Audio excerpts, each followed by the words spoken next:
now. Christ, open your eyes up. Give him hell, Skip. It kills me to see a grown man make a call like that. Lindsay, Nick's had a hole in her septic you could pass a golf ball through. Lindsay was a goddamn saint. Goddamn saint.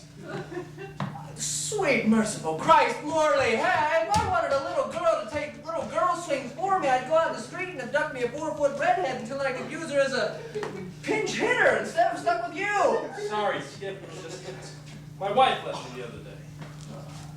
She found a whole bunch of porno on my computer. Unfortunately, some of it was gay porno. Stuff like, two guys touching each other, kissing with open mouths, white cotton underwear, lots of it. Hell, Morley, why didn't you say so in the first place? Geez, hey, hit the pine, kid. Take some time to get your head straight. Morley's 0 for 4 today. Cut the guy some slack. His wife just left him. Probably too busy blubbering into his pillow to worry about his at-bats. All right, look alive, right? Look alive. Remember, command the plate. Don't let this pitcher cram you on the inside, all right? Make it your bitch, all right? You're on top, right? You're on top. Wright's finally quit pissing himself before every at-bat. Really doesn't help team morale. Hey, did you read that article in Sports World?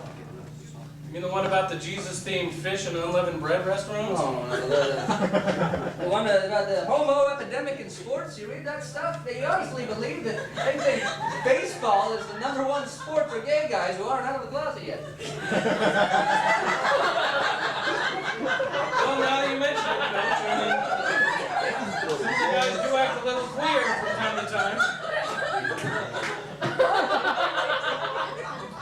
They act a little queer from time to time. Poor shit. I've never once seen any man on my team even act the slightest bit queer. Oh, God. Oh, sugar.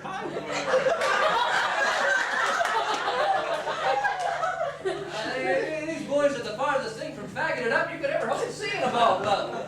These boys make Roger Clemens look like Little Richard taking 2 in the mouth and 1 in the ear.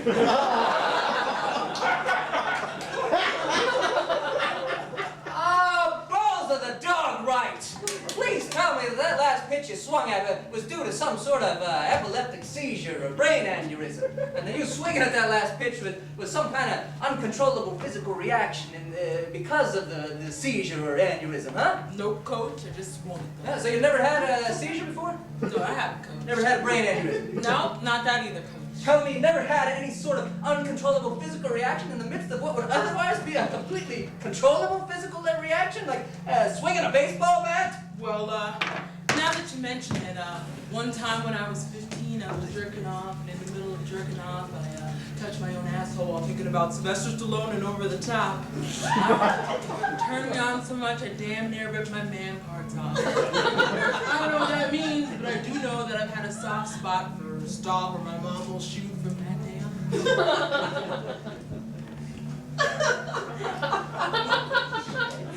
Hell, I don't know what that means either.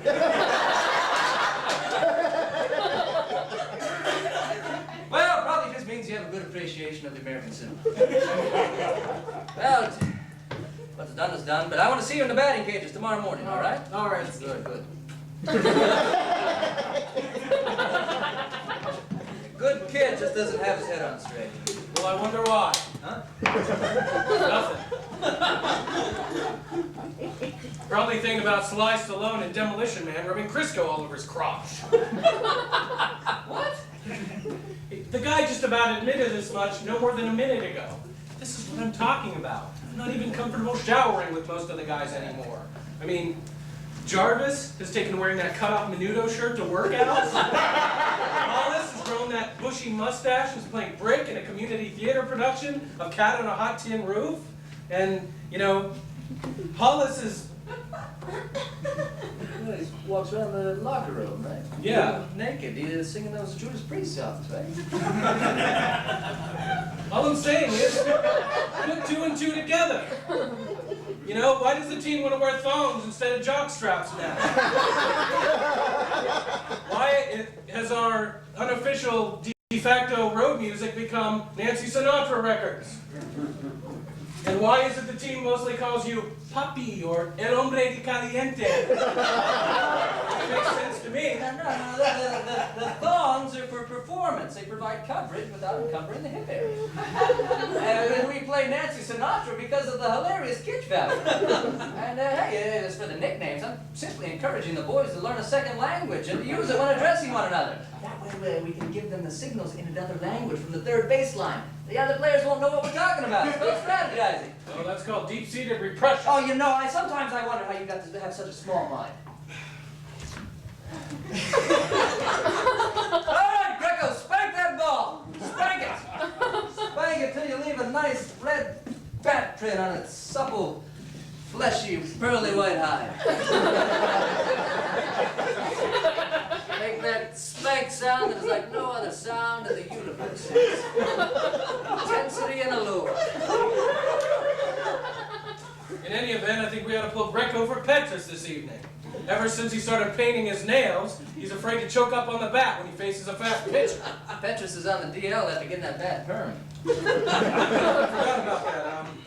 What about Hamilton? Hamilton sprained his knees, skinned his knees rollerblading in Miami Beach. Weston? He hurt his wrist during that 12-hour party in Tribeca. Evans? He swallowed 6 gallons of... Come on, Greco! Get over here! What happened? Yeah, I'm sorry. Coach. I was real focused on chopping a double up the first baseline. I noticed this amazing-looking dude in the stands wearing a day crew pullover and a pair of those super short flat front khaki shorts, revealing what I had to believe was the best-looking pair of thighs I'd seen since JFK Jr. Well, one thing led to another, and by that point I was too busy imagining him, me, and for some reason Telly Savalas doing shooters at Senior Frog with tapioca pudding and maple syrup and getting our collective freaks on. Well, fair enough. Well, go on the bench here and make out with some of the boys and get on the field, huh?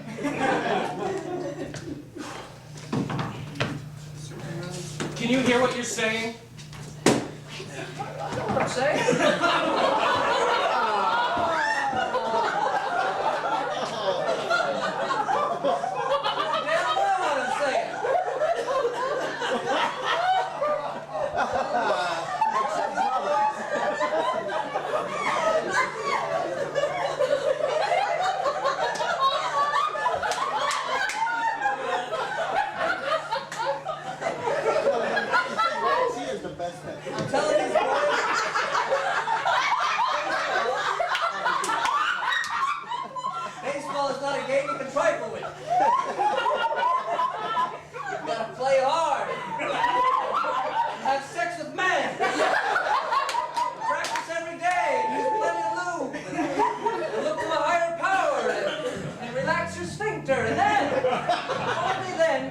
Simultaneous orgasm at an all-male circuitry.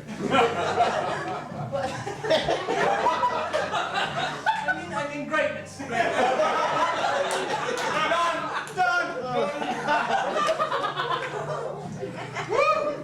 Do you hear what you're saying?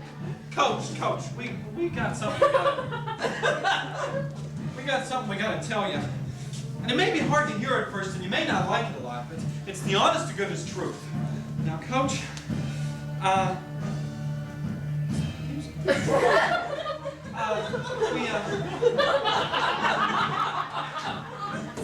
some odd stroke of fate, or in our case, luck, we are an all-gay baseball team. And whereas that may make dating really easy, it doesn't make dealing with you very easy.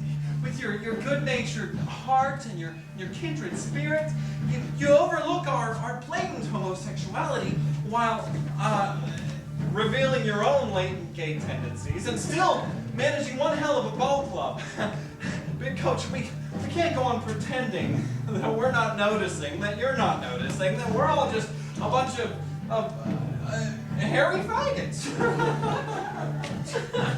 I thought all those nipple clamps and KY parties and trips to Starbucks for frappuccinos, I thought that was so we could spend quality guy time together. Well, that was part of it, sure, but we also really like the idea of our coaching nipple clamps.